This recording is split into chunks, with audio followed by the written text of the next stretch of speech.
Cette vidéo a été enregistrée pour la formation seulement. Elle ne détient aucune information sensible. Cette section portera sur les turbines. Donc, c'est la manière de récupérer l'énergie de la combustion pour faire tourner le compresseur ou faire tourner la soufflante ou l'hélice ou tout simplement un arbre pour faire tourner notre rotor principal sur un hélicoptère. Il y a deux sortes d'aubes. La première, le mode réaction. Donc, dans le fond, c'est comme un moulin à vent.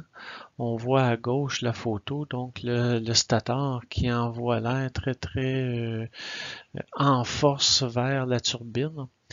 Et la turbine qui a comme un creux, donc va prendre cet air-là pour être poussé vers le bas.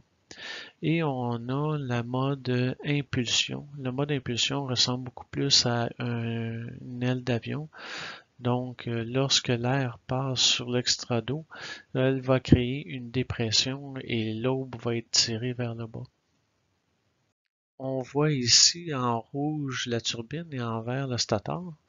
Donc, pour les deux modes de réaction et impulsion. Donc, la réaction en haut à gauche et l'impulsion en bas à droite. Et on voit le changement de pression à travers notre stator en premier et notre turbine après. Donc, on voit pour le mode réactif, la pression va diminuer tout au long de son passage dans le stator et dans la turbine, tandis que la vitesse, elle, va augmenter beaucoup dans le stator et diminuer dans la turbine.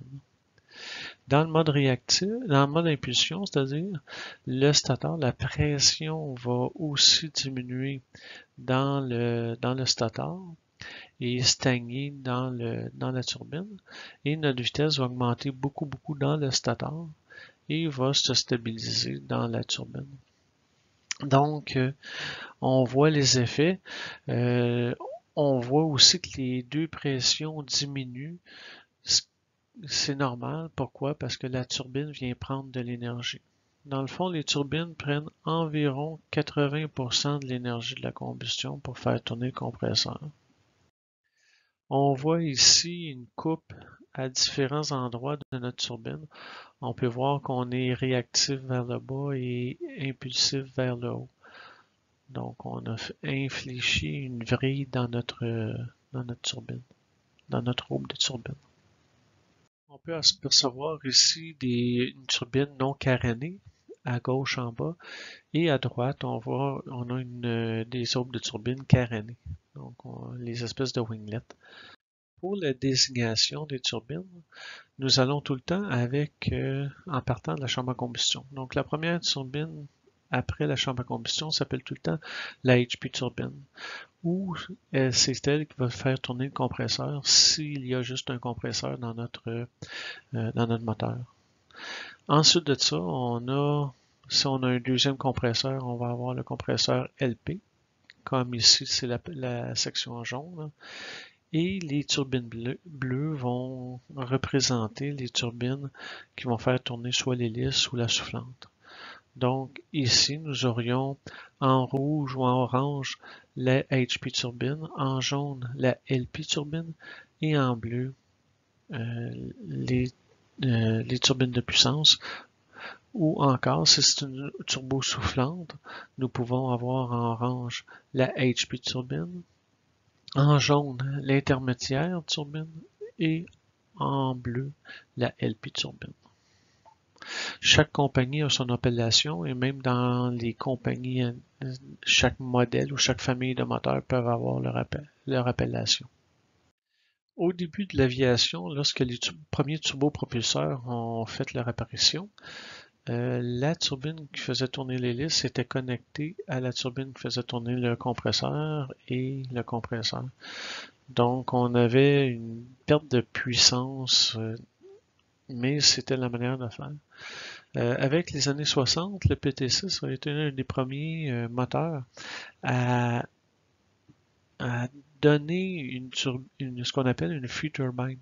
Donc, une turbine libre qui est détachée du compresseur pour faire tourner l'hélice. Donc, cette turbine a sa propre vitesse de rotation, ce qui lui donne un meilleur contrôle pour le moteur. Et lors de panne, c'est plus facile pour le gouverneur, pour le contrôle de l'hélice, d'envoyer l'hélice en drapeau. Donc, cette particularité d'envoyer l'hélice en drapeau, c'est tout simplement pour offrir le moins de traînée. Lorsque l'avion est dans les airs, si l'hélice reste comme en puissance, ben, ça va offrir beaucoup de traînée qui pourrait ralentir l'aile et initier ou amorcer un décrochage horizontal. Donc, ce qui est une vrille horizontale, c'est très difficile à sortir de là. Il y a très peu d'avions qui ont la capacité de sortir d'une vrille horizontale. Donc, en ayant l'hélice en drapeau, notre avion peut continuer à voler avec une petite correction du pilote qui va être beaucoup plus facile que si l'hélice restait avec le pas initial. Donc, dans la vidéo ici présente, nous avons vu les turbines, la composition, dans le fond, les disques, les aubes. On a vu deux types d'aubes, non carénées et carénées. On a vu la métallurgie, comment qu'elle a aidé l'industrie à être plus performante. Et nous avons vu à la fin un petit peu de technologie de la turbine par rapport au moteur, par rapport à l'hélice et sa capacité d'aider le pilote à mieux contrôler son avion. Cette vidéo a été enregistrée pour la formation seulement.